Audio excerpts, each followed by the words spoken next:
multi-million dollar. Yeah. Yeah. I don't know, at Emory, they wouldn't even give me a PowerPoint. They didn't even have anything. Is that good? Well, as soon as things It'll actually come start, up. There it we'll, is. we'll wait for it to start to appear. You want all of the lights? I don't know how everybody else can see. Very careful. Okay, can people see in the back? I hear that, yes, good, we have a yes. Okay, I was worrying about the tumbleweeds. I was told that you were a relatively quiet class, and I'm hoping you're not going to be too terribly quiet, because I would like at least a little bit of interaction. Now, I am told that nobody knows why I'm here, and that's fine. But I want you to take a look at this person that's on the screen. About 20 years ago, that was me. I was born female, and I transitioned to being a male. So that actually was taken almost 20 years ago. That was about June 1998, roughly, because, senior year photos. So that was what got put in my high school. But I was asked here to tell you a little bit about my story. Now it's not going to do that. Fine, be that way. Just click. Oh, it wasn't taking the click. Oh, okay. So sometimes people ask me what being transsexual is like. And it can be very, very distressing when you are growing up. It's growing up being confused and conflicted about who you are. I knew something was wrong around the age of 3. A lot of transsexuals do. And one of the first earliest memories I have, because a lot of people say you don't really remember past the earlier than about 3. Well, I remember this particular 3-year-old memory fairly well. I remember my mother or my grandmother, one of the two. It was at my grandmother's house. I remember that one. Was talking about me, and they said, they called me a girl. And it's like, Mindy, our daughter, or granddaughter. And I remember saying to them, "Why did you call me a girl? I'm a boy." The next thing I remembered, I actually was poking myself off the floor because I had been knocked unconscious for saying that. And I quickly learned that that's not the best thing to ever say, apparently, but those feelings remained for a very long time. When I continued to grow up a little bit later, so this is me about age 7. I was on a cruise. And from the ages of 6 on, 5, 6 or so, is when I definitely knew I liked guys. Now this is the early 80s, and y'all, as far as I can tell, are significantly young enough that you guys don't remember the early 80s, assuming you were alive at all. This type of thing, being trans is one thing, but being trans and also identifying as liking what the gender is that you say you are was basically unheard of. In fact, in the early 80s, people that were older than me that actually could have transitioned, they were being denied opportunities just because of their orientation of what they would have been after they transitioned. So you're thinking a male to female who liked women. They weren't going to be allowed to transition because that would have made them gay. And those are things that did come up in the 80s. And as a matter of fact, these things continued on into the mid-2000s when I eventually did get surgery. I had approached a doctor who was considered to be very, very good. He's in San Francisco. I'm not entirely sure he's still practicing, but he was at the time. And I came up to him and asked to get a consult. He refused that consultation because I had a husband, which we'll talk a little bit more about down the road. But in elementary school, I was raised Roman Catholic. And I don't know how many of y'all were raised Roman Catholic. I know none of y'all were raised Roman Catholic in the 80s. Being, having issues with your gender, or being a tomboy, if you want to call it that. Even that was frowned upon. Going out and playing sports. Girl, that was bad. You were already going to get kicked out. I actually, this is kind of unusual, but I actually got excommunicated at the age of 8 years old from the Roman Catholic Church. Now, normally you wait until the age of reason to do that, because technically speaking, you're under your parents' control. But they realized I was apparently smart enough that I got excommunicated. It's okay, because eventually I was going to leave anyway, because I was way more of a different religion than that. So, but I continued to go through elementary school, being bullied, being tortured. And at the age of about 10 years old, that's actually when I learned that transsexuals existed. We were watching something, my father and I were watching something by Ed Wood, the producer. He also did Plan 9 from Outer Space, producer, director, but he also liked wearing women's clothing. And I actually I used this to have a conversation with my father. And my father, I say a lot of negative things about my father, and because he tends to be very, very close-minded. But in the media, which is where he works, he has access to a lot of information that a lot of other people would not necessarily know, just the way it is. And I spoke to him, and I said, so you can be a guy and eventually become a girl? And he was like, yeah, that does happen. And he said, some people are so severely stressed out by the gender they were born that there are ways of making it happen for them. And I said, well, if you can turn a girl into a boy into a girl, can you do it the other way? And he said, no. And quite frankly, in the early 90s, that was actually the appropriate answer. It was very, very difficult. There were a few people, certainly in the really early 20th century, but there were very, very few. And most of them just ended up living as a guy if they could, and never had surgery. So that's a little bit about what I have dealt with, at least as a child. Let's hope this is apparently not going to click. Okay, now we go. Got it. I'm happy now. So, throughout, you already heard a little bit about my story through elementary school, and this is actually me at age 15. What I think. My mother's not 100% sure, but I think 15 is about right. But in middle school, this is the first time I attempted suicide.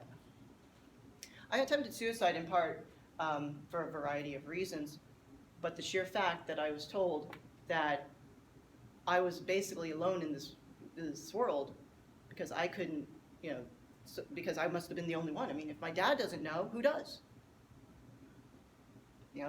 Dad knows a fair amount of stuff. Might be normally very close-minded, but he knows a lot. So I was the only, and he told me that basically people going my direction didn't exist. Thus I was the only one. I attempted suicide at the age of 11 years old. I survived, obviously, or else I wouldn't be standing here talking to you. But I continued to be bullied throughout middle school and pondered. Basically woke up every night, or every day, just wondering if I was going to last the end of that day. And this continued, of course, through high school, where the fact I was still very, very butch. Now we're in the mid-90s, so y'all were actually alive during that time. I'd be getting bullied at school, beaten up. I got raped because I was dressed too butch. And they thought I was a lesbian. They were going to try and correct me. I was like, first of all, that doesn't really work very well. And second of all, I already liked guys. But the only thing that did is make me very, very scared of going to school. At the age of 16, I attempted again. And I miraculously survived that attempt. So other things about being transsexual is, you know, it is rough, it is bullying, it is harassment. It's also occasionally having to put on a smile when you're not very comfortable. This actually, I had already come out at this point because I came out in college. My junior year of college is when a friend of mine, a gay man, was actually doing a report on gender orientation and such, and he was talking to a class much like this one. And they had a little activity, and I was helping him with this activity, and it's when I learned that I wasn't alone. And I remember looking at Josh and going, so I'm not alone. And the look on his face just said so much. And he told me to go home and look it up on Google. And I went to Google, and I found out that I wasn't. I was rare, surely, but I was not the only person out there. And by this point, I had actually already been married a few years. I got married at the age of 18, and if you ask my husband, why did he marry me? He said, because you were unlike, he said this, because you were unlike any girl I'd ever known. Well, that's accurate. So I remember looking up this stuff on Google, and my husband was off on the table doing his own thing because he was working from home at the time. And I said, hey, this trans thing, I think that might be accurate to describe me. And he promptly ignored me because he is in fact a man, and you know they're going to ignore you anyway. So we tried this again when I was doing more research. Now he's sitting here watching NASCAR, and I actually had to get him away from NASCAR, which I don't know if any of y'all have a significant other or a family member who's just obsessed with that one sport that you cannot break through. I had to do that to NASCAR, and I'm fairly certain his team, his guy was like in the lead. So this was not an easy thing. I finally had to walk in front of him and go, yo, dude, pay attention to me. I have something to say. And luckily, my husband's pretty chill. We are still married to this day. We're about to celebrate 19 years in July. So he was like, oh, okay, that's nice. What else was I expecting? I don't know, but he's like, just let me watch my show. Okay. So, a little bit after I came out, Mother Nature has a huge sense of humor. I ended up almost immediately getting pregnant. Yeah, that was an interesting experience because I wasn't expecting that, and because I had been told previously that I was sterile and so was my husband. Apparently not so much. So I actually went to, I was at Emory University at the time, and I had student insurance. Great. So I had to be seen by medical students and the attendings there. And I got basically tortured and eventually denied medical care because I was dressed still butch. Because I had to. And being denied medical care is not just from this was about year 2002. You'll later see a photo of my daughter and just coming up in just a minute. But that stuff is still going on. In 2009, one of my friends was put from LiveJournal, because back before there was Facebook, everybody was on LiveJournal, and she had this really, really bad throat problem. Sore throat would never go away. We kept pounding about her. Tracy, go see a doctor, any doctor. And every time she would go, they would laugh her out of the office. She kept changing doctors to try to find somebody who would see her. By the time that she actually did find somebody who was willing to deal with this, she was male to female, who had already successfully transitioned as far as most people were concerned. She finally went to this fourth place, and they actually see her. This has been going on 8 months. This throat just getting worse. Brings her to the back, says, okay, say ah. Ah. uh-oh. That's one of the things you never want to ever hear a doctor say anyway. And it turned out that she had stage 4 throat cancer, which could have easily been prevented 8 months prior. And he, bless this doctor, he said, we've got 2 options for you. We can either start you on chemo, but you're not going to survive it, or we can just make you comfortable. She came home, she died just a few hours after her chemotherapy, her first chemotherapy, because she wanted to fight it. And this isn't even something that goes back in 2009. In 2016, I was at University Hospital having my gallbladder removed, which, by the way, take good care of your gallbladder because you do not want to experience that. And I was denied pain medications because the attending physician, who was an internist, so internal medicine, said, all transsexuals are drug users. He's just trying to get some drugs. I'm hoping none of you guys have actually ever had gallbladder surgery, but gallstones are considered the second most painful experience that you can have medically. The first one being kidney stones. I see some nodding, so at least somebody knows. So since I was pregnant at that time, I had to actually have a home birth. And luckily it wasn't that bad, realistically. So I did it, had no painkillers, just had it at home. Trust me, it's not that bad. I had it, no painkillers, guys, and at home. And it was 13 hours. I actually was doing homework for the first 6 hours of labor because my professors, I was in summer school at the time trying to finish up my bachelor's degree. And I had to still do that, and still do all my homework and everything else. Nobody was going to give me a break. And so that's my daughter. She is about to turn 15 now.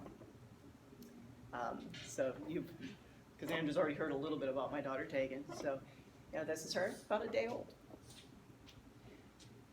And well, this actually wasn't that bad, and I'd happily do it again without painkillers and at home. The midwife who delivered her started harassing me because she found out I was trans. I ended up with constant investigations from Child Protective Services simply because I was trans, because she found out. And I had actually been trying my best to actually hide this from this midwife because I knew she was religious, but some things, it's really, really a challenge. I spent a few years of my life basically trying to make sure I kept custody of my daughter, which I eventually lost when she was 7 years old. Being trans is not pleasant at all. Being transsexual is also dressing very uncomfortably. I'm sure a lot of you ladies know your bra size. I was a 34 quadruple D. Yeah, I see a few people going, ooh. Yeah, exactly, that hurts. It hurts. I have a bad back. I will have a bad back for the rest of my life just because of the sheer amount of pain. I also started puberty at the age of 7, proving again Mother Nature has a sense of humor. But what females to males do is they bind. If you're small enough, you can pull off a sports bra and just squish them down a little bit. Those photos on there are 2 double front compression shirts with a sports bra on top. I lost several inches off my chest, and it was really a killer in this Georgia summer. I one time was at Georgia Perimeter College actually working on a pre-medical post-bac, and I dressed like that, and I also, because I had to go to the bank later, was in a suit. Yeah, we had no air conditioner in my car, in my husband's car either. My husband, at the time, I was severely epileptic, which was also was not being treated until basically I was transitioning. And he picks me up because he was the only one who could drive. I was bright red. I looked like I was about to have a stroke, and that was mostly just from that. and just one suit jacket, which I was taking off as fast as possible. But those hurt. And I have a bit of a brief story here, because I'm sure you guys can imagine I probably could breathe okay without a bra or a binder. Not so much there. When I finally actually did get medical care, I went to a doctor in Atlanta who finally focused on transgender health. That was one of his things. Came in to see him, and the first time I saw him, I was partially binding. He thought I had asthma. I said, no, I'm binding. I was only partially binding. And he didn't believe me. He said, okay, well, I said, well, I've got a consultation later. So I didn't want to fully bind. It got to be a little bit ridiculous. He said, okay, next time you come in, why don't you bind as fully as you can? So I can see what you're normally dealing with. So a week, 2 weeks later, I come in, tell the nurse, hey, Hudson wants me to do the breath thing again. Okay. Here, hold this. Keep breathing.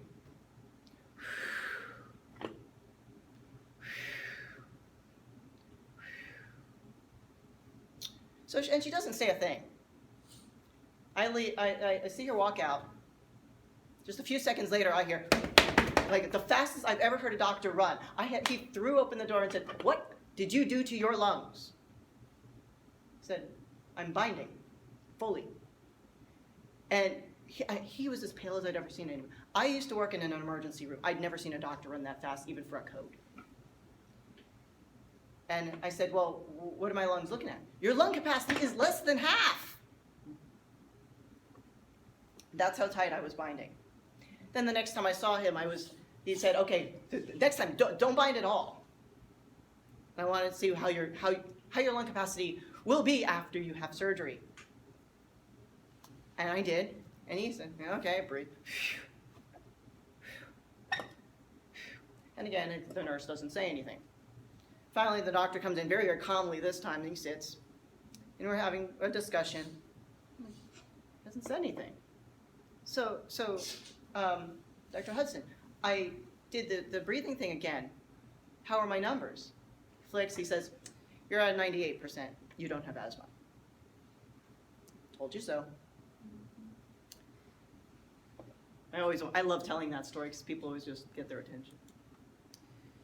But being transsexual is also being discriminated against with housing. Right, a little bit after I had my daughter, I was still socially transitioning, but hadn't medically transitioned yet. And I got kicked out of where I was living, just because of that. They put me and a little baby girl and my husband on the streets. And I'm not the only person. That photo there is a friend of mine who died in 2010. She was, we knew her in the trans community because, while not every transgender person knows each other, some of y'all, if you're high enough in and people know you enough, you obviously know the other important people. She died outside of a Salvation Army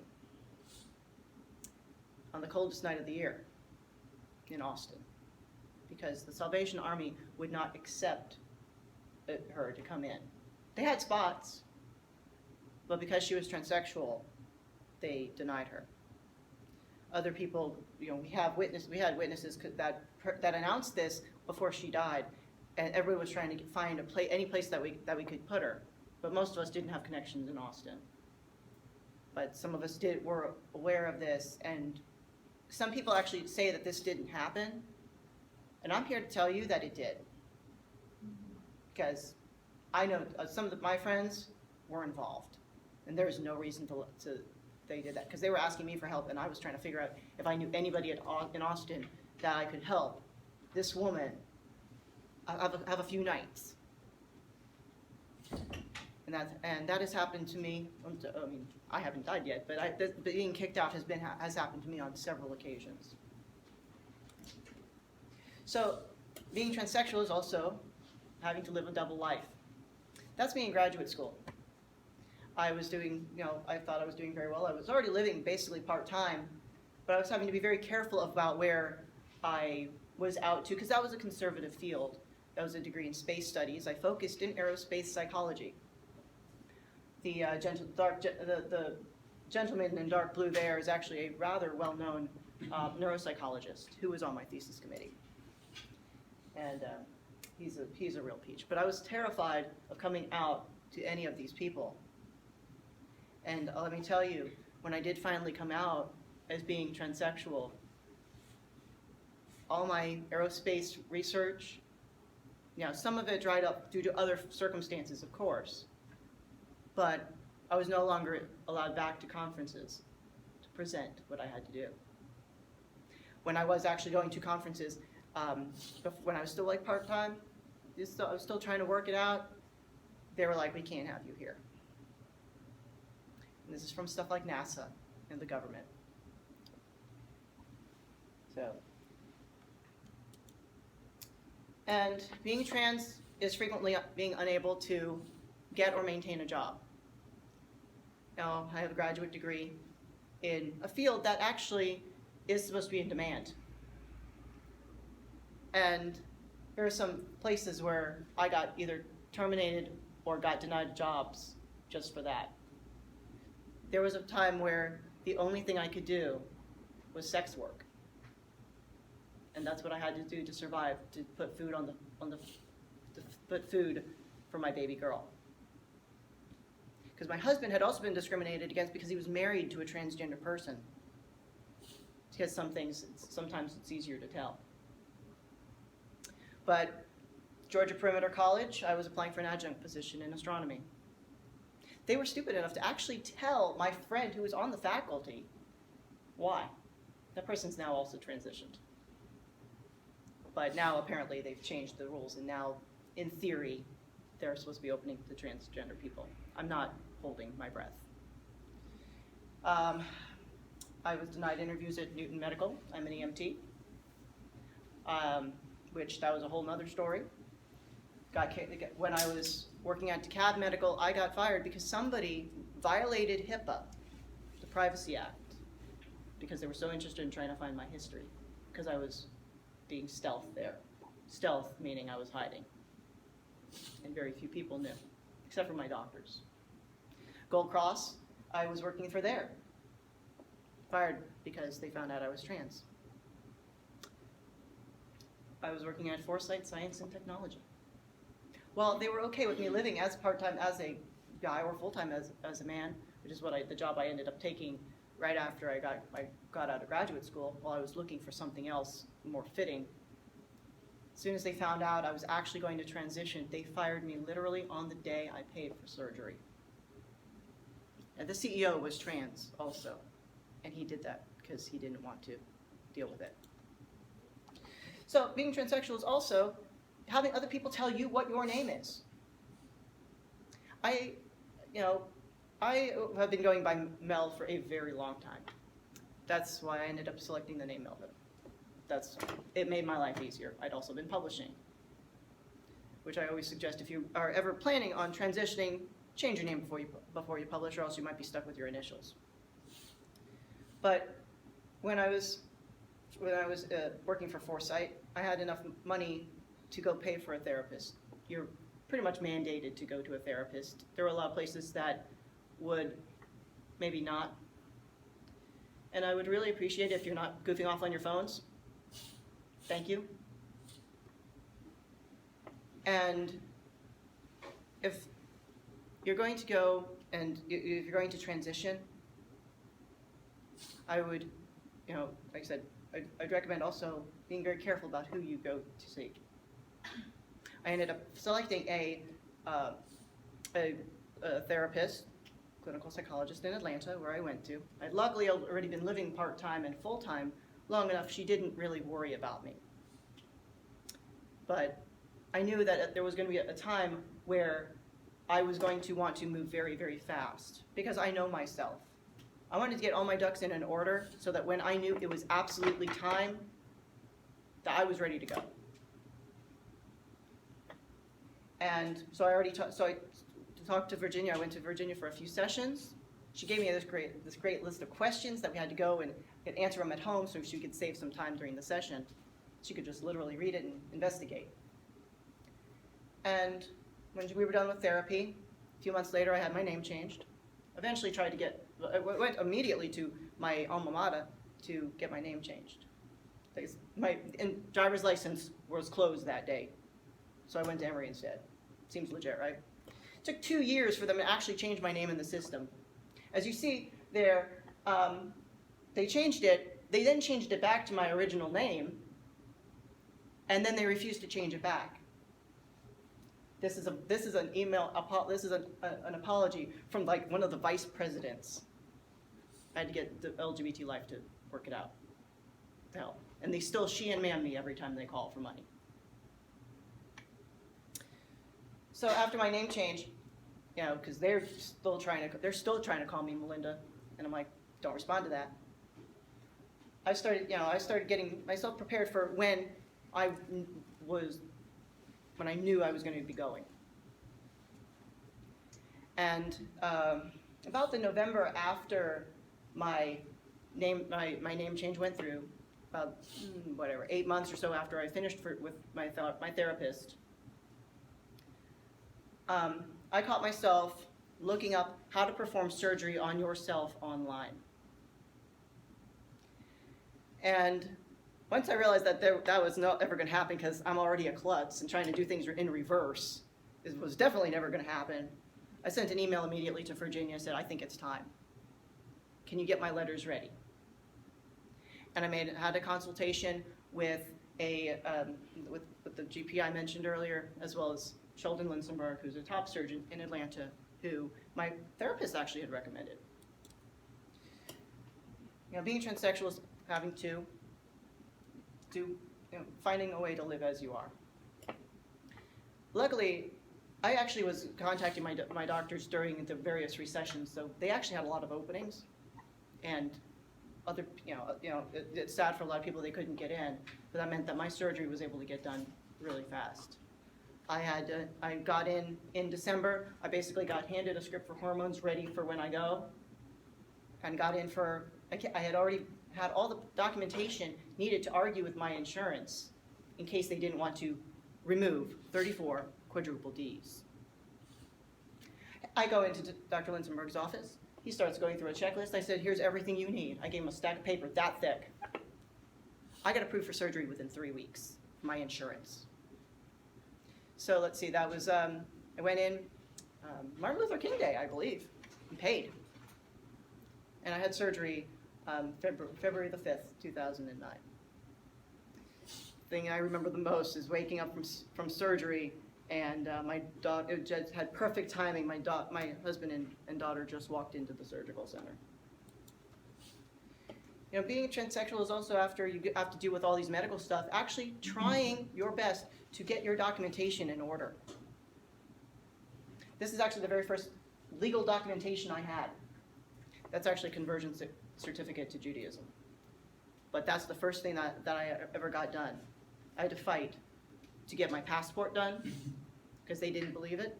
Even though I had all the documentation they needed, just the name change alone was a production. To this day, I still can't get my driver's license changed in the state of Georgia because they want more stuff than I can actually provide. And of course, anytime you're dealing with records, you're going to be dealing with problems with your college or potentially financial aid.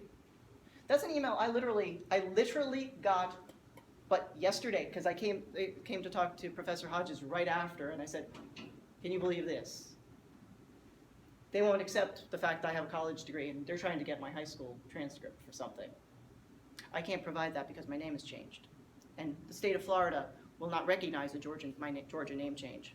I have to redo it in Florida to the cost of $1,000 to get my stuff changed right there. That's for financial aid. I'm applying to graduate school. I also was given a scholarship if I wanted to go and get a degree in business. I was given a free scholarship, completely free, completely 100% paid for, if I wanted to go get a degree in business. I can't prove that I graduated high school. I'm probably going to have to turn down that, much less all the issues with applying to graduate school and trying to get financial aid. Just trying to put down what sex marker you are on that FAFSA, depending on what sex you were born can be a big problem. And it's just very, very problematic. You know, being trans is, as I mentioned, but being denied an education. I used to be a medical student at the Medical College of Georgia. I got told by one of the staff members that her goal was to assure I never saw spring semester. She was part of the equality clinic, the LGBT clinic. She was one of the president, I think, or something like that, one of the board of directors. My therapist knew her very well. Well, my then therapist, because I was seeing somebody at the counseling center. Bill's a great guy if you ever have to have therapy over there. And she said her goal was to never let me see spring semester. I never did. When I had been beaten up, she told people I was transsexual. She encouraged people to attack me. I ended up raped in Harrisburg in 2015. Had my house robbed. Had my car robbed multiple times. None of the medical students would talk to me because they were scared of that particular person. So I had to leave. I later got accused, interestingly enough, I got accused of rape, and I got also said that I'm going to be taking the blame for it because I can't produce a sperm sample. First of all, I don't have a penis. I'm not going to spend $200,000 to get one. Assuming I did in fact have one, it wouldn't be able to do anything. Also, I like guys. Ladies, y'all are lovely, but I'm not going after you. I assure you. And every single one of you can probably beat the crap out of me, even on testosterone. But that was another thing that came up at MCG. The harassment, I had to leave. And they said they could either just throw you out or you could leave on your own. And I basically said, screw this. I'm better than you guys. I'm going to leave. I can't continue the harassment. You know, even now, even being denied an education now, I mean, I've already been told, I'm applying to graduate school, as I mentioned earlier. I've already been told by one of the people on one of the faculty graduate admissions committee that I'm going to be denied. Guess why? Due to being trans. But also being transsexual is about being true to yourself. It is about living how you think you need to live. However it is. You know, you're going to be having a rough life. If you are, most trans people do. But at least I can live now and know, that what I'm doing is true to myself. And hopefully, assuming nobody kills me in this town, or any other into X, hopefully I'm going to have a few more years left. So thank you, and if you have any questions, now you can ask them, or later, that's my email address. I also have business cards if you ever need any. You said you lost custody of your daughter of 7. Where is she now? She's currently living with my mother in Hollywood, Florida. So I have seen her one time since she was 7 years old. 2 times since she was 7 years old. She's about to turn 15 in May, end of May. May 26th. Is there a really significant difference between transsexual and transgender? Transgender is a very, very umbrella term.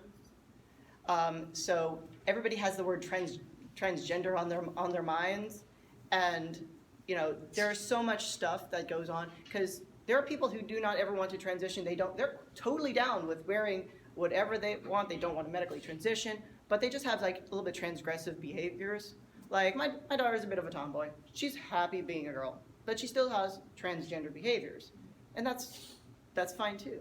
It's such a umbrella, but most of what people are thinking when they put the word transgender out there is some form of transsexual going one way or the other, but there are much more. You're welcome. I know you said you changed your name to Melvin so it'll match your initials, but if you didn't have to do that, would you have changed it to something else? I would have probably changed it to Nicholas, but I had already published a handful of things under, Melinda S. Marsh, and my thesis was under that. That's why I was like, that's why I said if you ever have the opportunity, if you have to change your name, do it before we stopped publishing because now I'm stuck with, you know, Mel S. Marsh. And the S was very interesting as to how that came about. The S, I created a list of role models that, you know, and I just tried to narrow things down. And one of the people I named myself after just died. So it was Stephen Hawking was one of the people I did that. It was Steve Irwin or Stephen Hawking. Both of them were on my role models. It worked well because they both have an S. They had the same spelling of Stephen. I was like, I'm down. That's my name. So I may have still kept that. Or Stephen may have also been a first name. Not sure. Where is the place you feel the most accepted? It seems like Georgia is very What's hard place to be. the saddest part is this is much better than New England, where I was. The place I felt the most acceptance actually was Florida.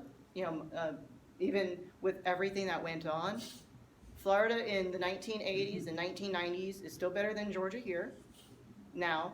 And Augusta is by far the worst place I've lived. I was okay in Blairsville, Georgia, which is a town of 600 people. That was reasonably okay. I've actually traveled to 46 of the 50 states and several countries. So when I say Florida, that's technically the one for the U.S. But as far as any place at all, that would be Israel. They were really down with that. Israel, well, Judaism actually, and I heard that you briefly talked about religion. They actually have 6 genders in their Talmud, which is one of their holy books. So transgender behavior and transsexuals are actually already in there, so they can't really say much about it. They allowed me to go when I was worshiping. I went, you know, on the male side of the wall. When I was in an Orthodox synagogue, I was praying with the men, and nobody really. It was like, meh, whatever, and they didn't care. So that was pretty down. Can you move to Florida, or is it because you did your name change in Georgia? Is that going to be There, I have to completely redo it again, and I actually had one of my friends that I went to high school with who kept in touch. I'm actually in contact with a lot of my high school friends. He became a lawyer, and so he started investigating for me, and they're saying that basically as of like 3 years ago, I do have to do it again, all over again in Florida. It'll cost me another $1,000. It cost me $760 in Newton County, Georgia. So David says eventually he might help me with that, but quite frankly, right now he's having a major issue with heart failure. So, you know, I'm not going to bother him right now. So, any other questions? Oh, 10. Now we got 10. Now we got like 4 questions. Okay, let's go this way, Cassandra. Has the public debate of like the bathroom situation and stuff, has that been an issue? Oh my God. Okay, so at Georgia Perimeter College, a few times I actually had to show ID. Yeah, and or had to hide my ID rather. And yeah, they did, and they wouldn't let me go into the men's restroom for several times, but they wouldn't let me go into the women's restroom either. I was like, you want me to next time wear a diaper? I'm totally down with that, but I think your professors will be upset. Because one of y'all are going to be cleaning it up after me if I go out of the diaper. And where would I dump it anyway, you know? But yeah, I'm actually still scared of going to North Carolina because they still had that bathroom bill. Although I think that's been repealed. I can't really remember. I haven't gone to North Carolina in a while. And apparently Alaska is, from what I understand, and I just heard this a couple days ago, they might be doing an anti-trans bathroom bill. I don't know, because that's one of the states I haven't been to yet, so I kind of need to know that before I go, because otherwise I'm going to be having an issue, and I'm going to have to find unisex stalls. You don't have issues in this school with going In this school, I haven't had any issues, although when I was at Medical College of Georgia, they did put me in the men's locker room, but I was not allowed to use the men's bathroom. I used the unisex handicap bathroom in the health sciences campus because that's what I was told I had to use. But again, for the locker room, they had to put me somewhere, so they put me in the men's. Thank God, because the women were very uncomfortable, and I'm like, and in theory, the men don't care. Oh, and by the way, regarding bathrooms, just so you know, usually the men's room is actually cleaner than the ladies' room. So I'm one of the few people who can actually say that. I'm just pointing this out. Okay, I know somebody was thinking that they were going to ask me that question, and now you know. Ma'am. I was wondering, like, after you've done all this, how is your relationship with your mom now? We're on speaking terms. We had a huge fight, and I still don't talk to her very much.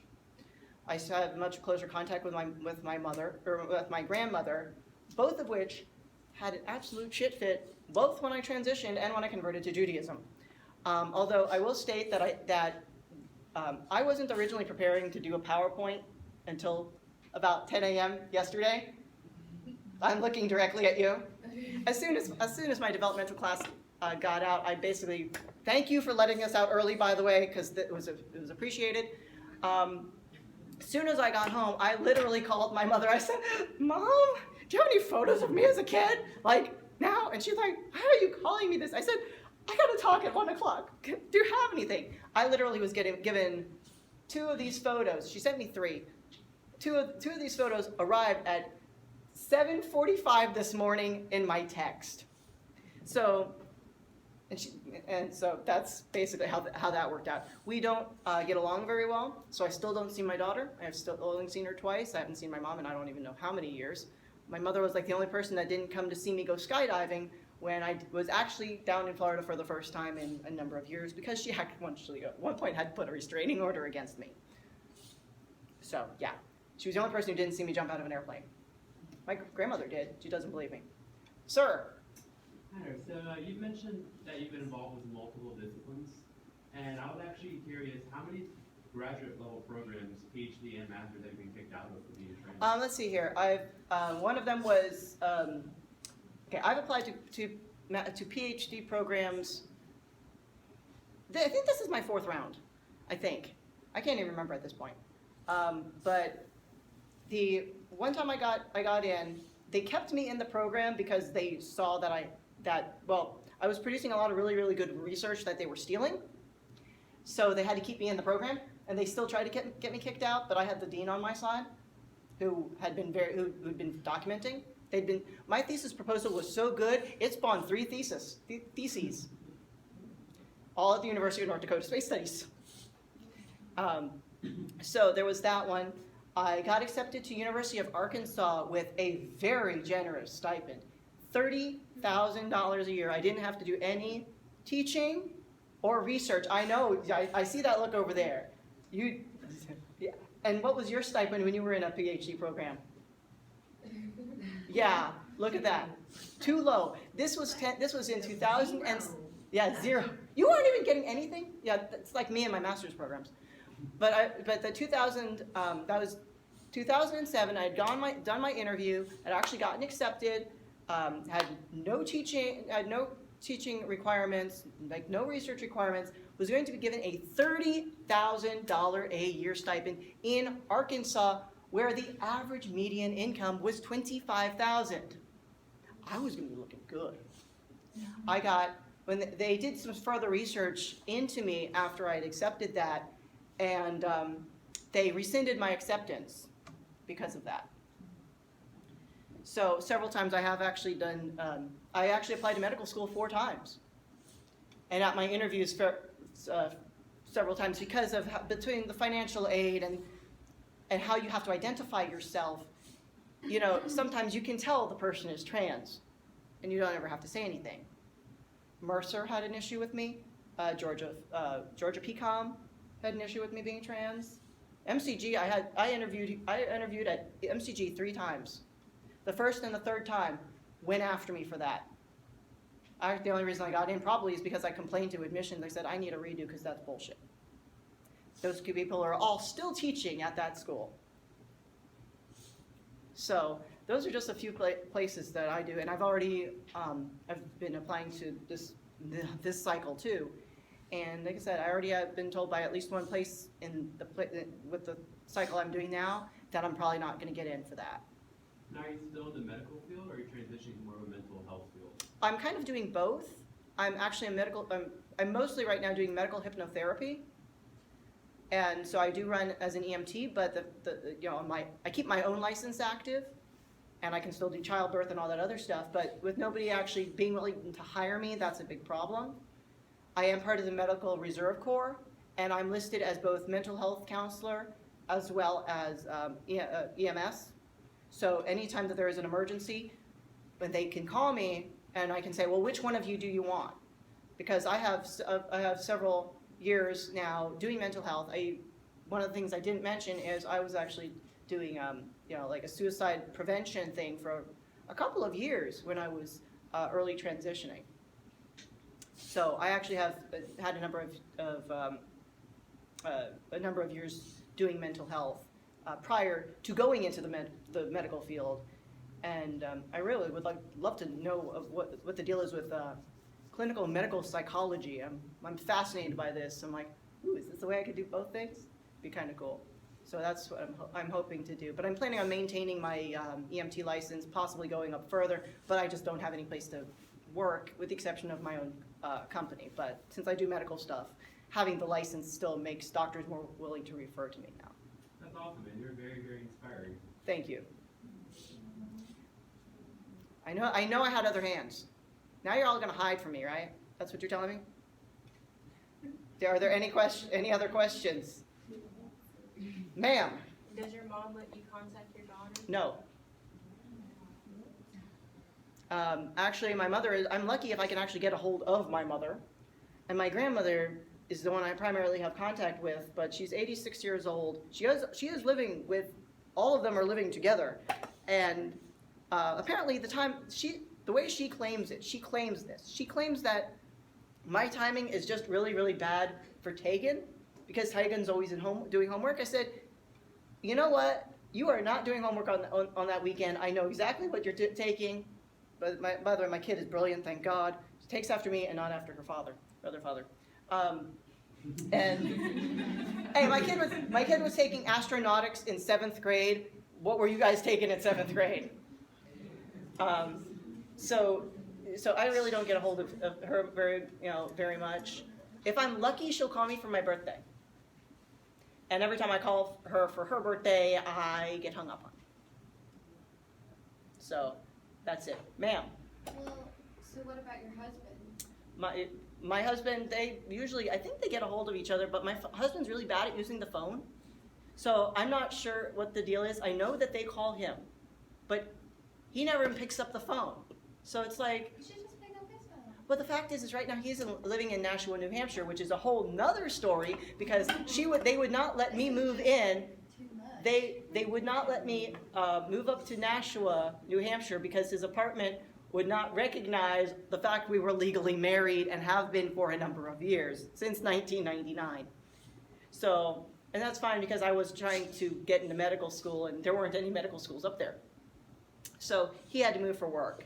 And actually, now that I'm a hypnotherapist, I still can't even practice up there because my certification isn't valid in that state. It's the only state my certification's not valid in.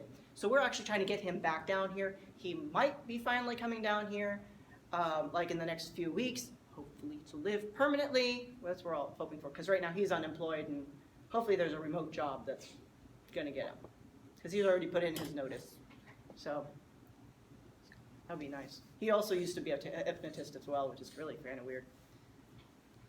So, questions? Dude, I can do this for the next 15 minutes too. I know at one point you had your hand up. I think you did too. Okay, but I know you had your hand up. Well, I prefer that you go with your Hebrew name. Oh, my Hebrew name? Yes. Okay, so I can call you whatever it is. My Hebrew name is Mordecai Yisrael ben Avraham Avinu Visara Amanu.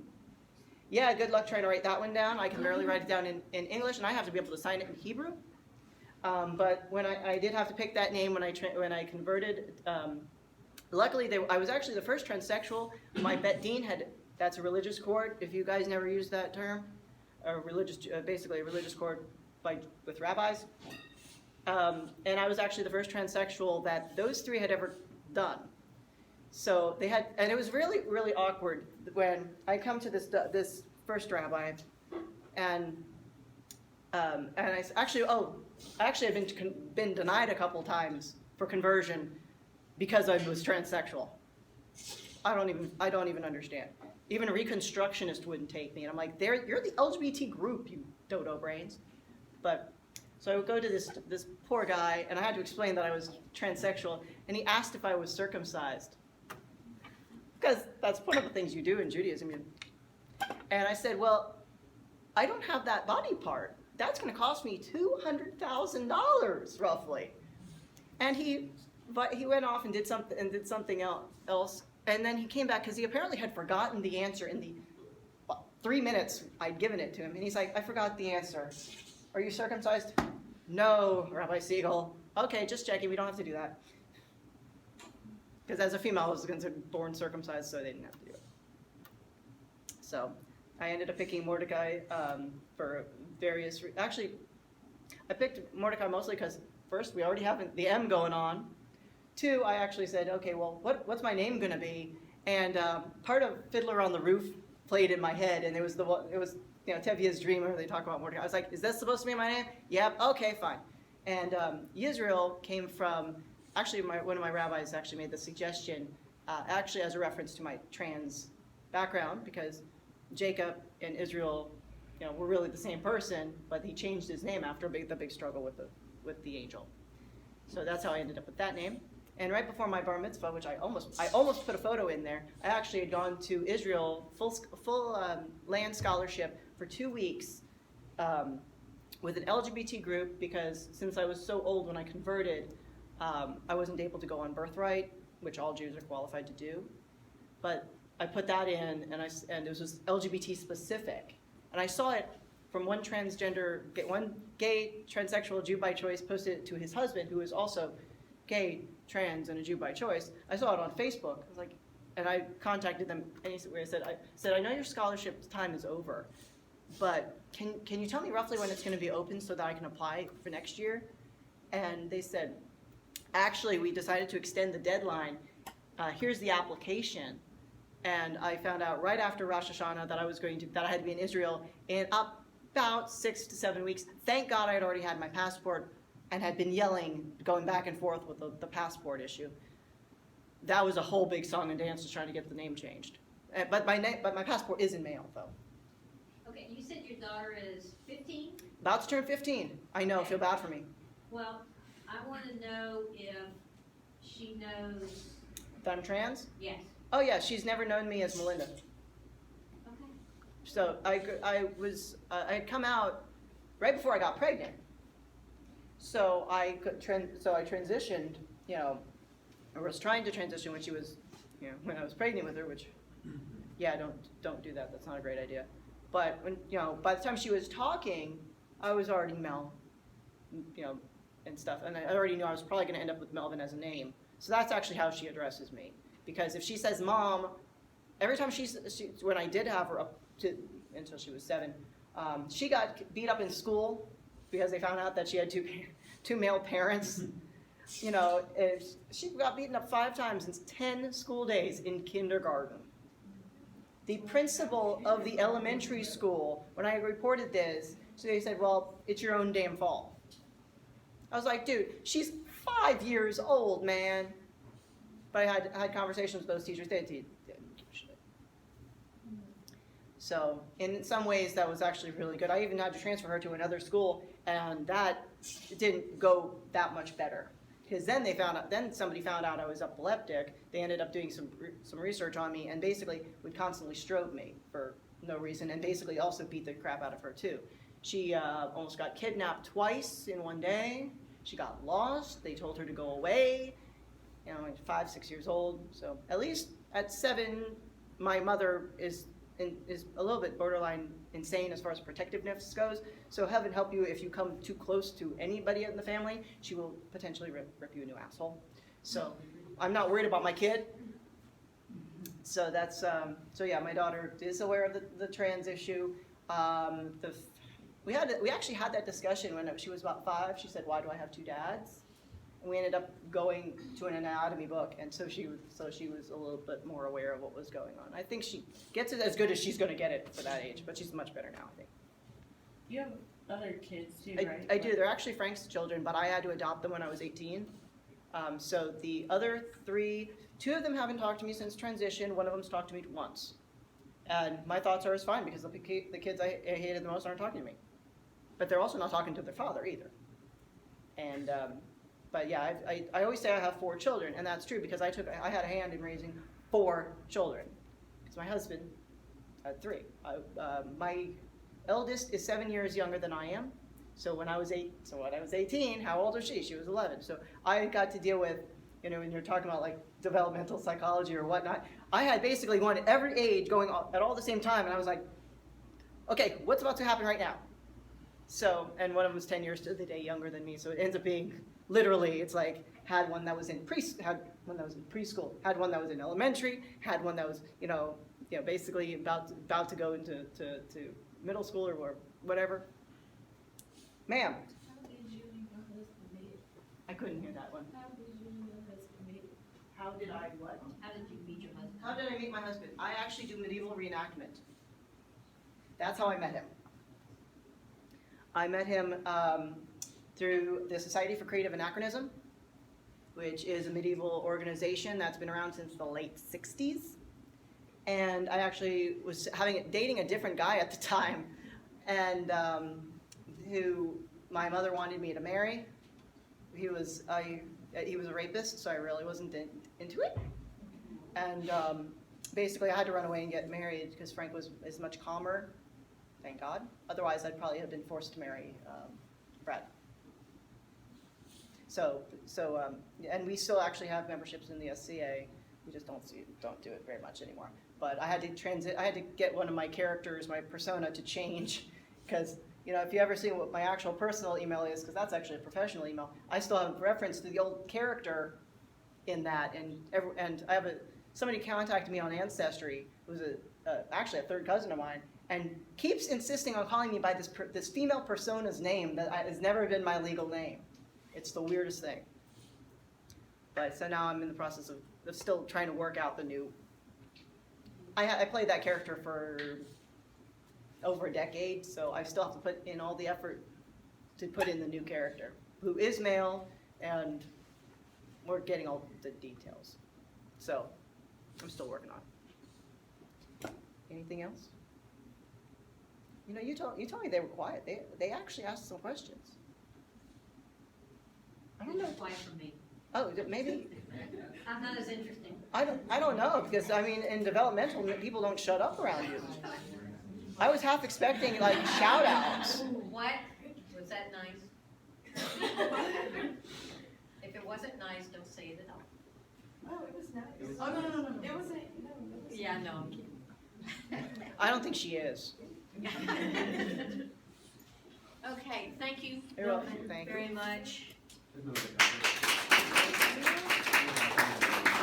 I think we're tired of our group.